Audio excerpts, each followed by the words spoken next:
आदरणीय बंधुओं, माताओं व मेरी प्यारी बहनों, राधे राधे।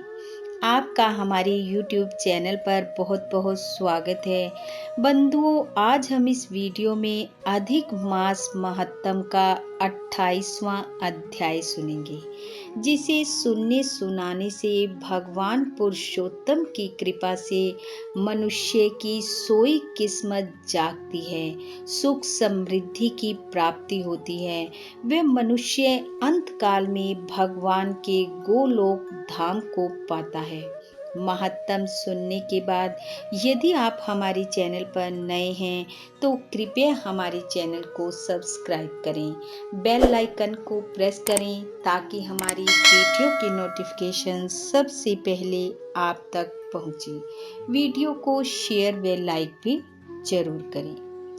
बंधु, कल की कथा में भगवान नारायण नारद जी को कर्दय ब्राह्मण की कथा सुनाते हुए बताते हैं कि वह कंजूस ब्राह्मण अपने बुरे कर्मों के दंड को भोगता हुआ पहले प्रेत और फिर वानर योनि में गया, परंतु वानर योनि पाकर भी वह मृग तीर्थ में पहुंचा, क्योंकि एक बार उसने अपने मुख से पुरुषोत्तम महा की प्रशंसा की थी। चाहे वह प्रशंसा उसने लालच के वशीभूत होकर की थी, इसलिए उसे वानर योनि में मृग तीर्थ की प्राप्ति हुई और वहां उस तीर्थ में भूखा प्यासा रहते हुए उससे अनजाने में पुरुषोत्तम महा के आखिरी 5 दिनों का व्रत और स्नान हो गया, जिसके प्रभाव से वह वानर देह त्याग कर सुंदर देहधारी बन गया और भगवान के पार्षद उसे लेने पहुँचे। अपने समक्ष सुंदर विमान और पार्षदों को देखकर वह वानर हैरान था। बंधु, यहाँ तक की कथा हमने कल के अध्याय में सुनी। आइए अब सुनते हैं आगे की कथा। नारायण बोले, हे नारद जी, अपने समक्ष विमान और भगवत पार्षदों को देखकर वह वानर हैरान था। उसके हृदय की दुर्बलता को देखकर वह पुण्यशील सुशील पार्षद बोले, हे विभो, गोलोक को चलिए। आपने विशेष स्थान श्री पुरुषोत्तम की शरण प्राप्त की है। अब देर न करें, विमान पर बैठें। कर्दय बोला, मुझे अपने अनेक कर्मों को अभी भोगना शेष है। किस कर्म से छुटकारा पाकर मुझे गोलोक प्राप्त हो रहा है? हे हरि के प्यारो, यह दिव्य सुंदर शरीर मुझे किस पुण्य के कारण से मिला है, वह मुझसे कहो। नारायण बोले, इस प्रकार पूछने पर हरि दूत बोले, हे प्रभु, क्या तुमको नहीं मालूम कि पुरुषोत्तम मास में धर्म साधन पुरुषोत्तम है? भगवान विष्णु को प्रिय होने के कारण ही इसे पुरुषोत्तम नाम मिला है। इसी मास का तुम तप कर चुके हो, जो देवताओं को भी अलभ्य है। पार्षदों ने कहा, मुख में रोग होने के कारण फल आदि ना खाकर तुम फेंक देते थे। तुम स्वयं निराहार रहते थे और उन गिरे फलों को अन्य प्राणी खाकर तृप्त होते थे। दुख के कारण तुम जल भी नहीं पी पाते थे। इस तरह तुमसे पुरुषोत्तम मास में अनजाने में तप एवं व्रत हो गया।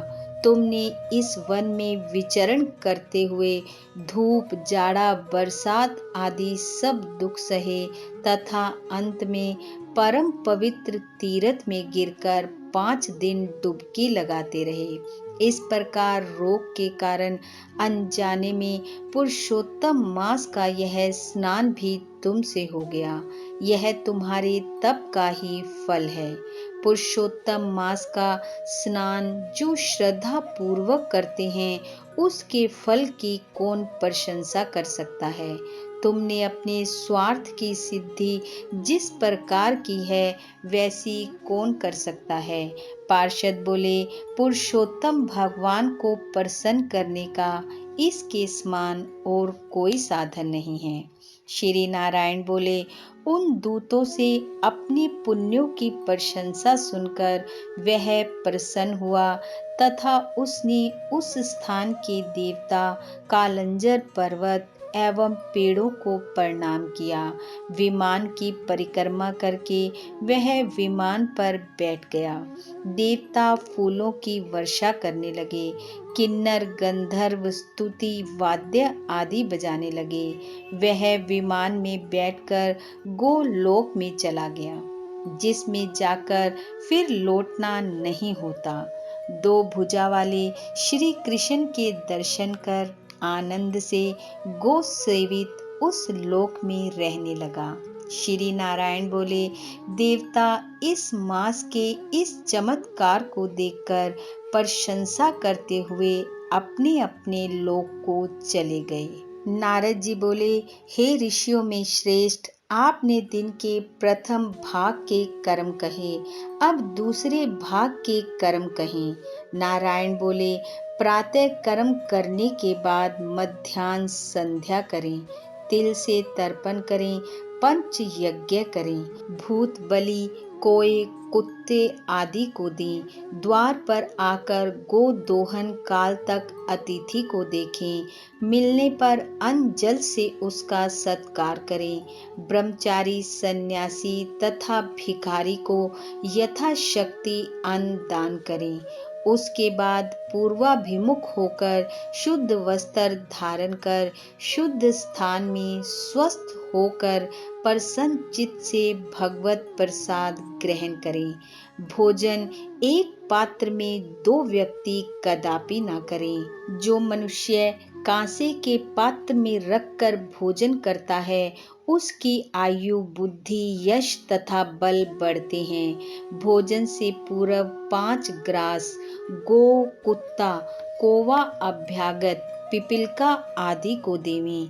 पहले मीठा नमकीन एवं खट्टा, बीच में कड़वा और गरम भोजन अंत में करें। सन्यासी को 8 ग्रास, वानप्रस्थ को 16, गृहस्थ को 32 एवं ब्रह्मचारी को यथा रुचि ग्रास खाने चाहिए। ब्राह्मण शास्त्र विरुद्ध भक्ष्य भोज्य आदि न खावे। भोजन करने के बाद जल दान कर पितृगणों को तृप्त करे। कुल्ला करके हाथ शुद्ध करे। पेट पर हाथ फेरकर आहार के पाचन के लिए अगस्त, कुंभकर्ण, शनि, बड़वागिन एवं भीमसेन का स्मरण करे। फिर भगवान कृष्ण को प्रसन्नता पूर्वक स्मरण करे। मुख शुद्धि के लिए पान खावे। इस प्रकार इस कार्य के बाद श्रेष्ठ शास्त्रों का अध्ययन करे। आजीविका ना होने पर भी 2 घड़ी स्वस्थ मन होकर अध्यात्म विद्या का श्रवण ध्यान करे। उसके बाद भगवान का ध्यान कर अपने कारोबार व्यापार में लगे। जब सूर्य अस्त होने वाला हो तब घर में आकर या तीर्थ में संध्या वंदन करे। संध्या समय टल जाने पर अर्धरात्रि तक अवश्य संध्या करे। जो नियम से संध्या करता है वह मनुष्य तेजस्वी होता है। संध्या के बाद तारे निकलने तक गायत्री मंत्र का पाठ कर सूर्य तथा दिशाओं के देवताओं को नमस्कार करे। फिर नौकरों या घर के अन्य सदस्यों सहित थोड़ा भोजन कर शयन करे। अपने घर में पूर्व दिशा में, ससुर के घर दक्षिण दिशा में और परदेश में पश्चिम की ओर सिर करके सोवे। उत्तर की ओर कभी सिर न करे। सुखपूर्वक शयन के लिए अगस्त, माधव, महाबली, मुचुकुंद, कपिल मुनि तथा आस्तिक मुनि का नाम स्मरण कर शयन करे। सिरहाने जल का कलश रखे। रात्रि में 2 पहर सोवे। बाद में उठकर वेद अध्ययन करे। इस प्रकार दैनिक कर्तव्य करने वाला सुख को प्राप्त होता है। श्री नारायण जी बोले, हे नारद, यह गृहस्थ आश्रम के सुंदर कर्तव्य कर्म वेद के समान है। संसार की भलाई के लिए ही मैंने ये वचन कहे हैं।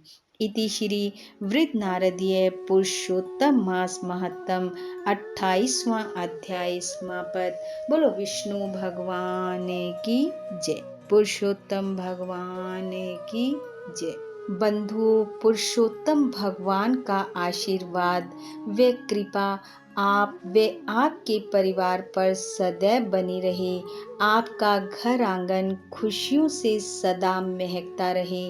इन्हीं शुभकामनाओं के साथ आप सबका बहुत बहुत धन्यवाद। राधे राधे।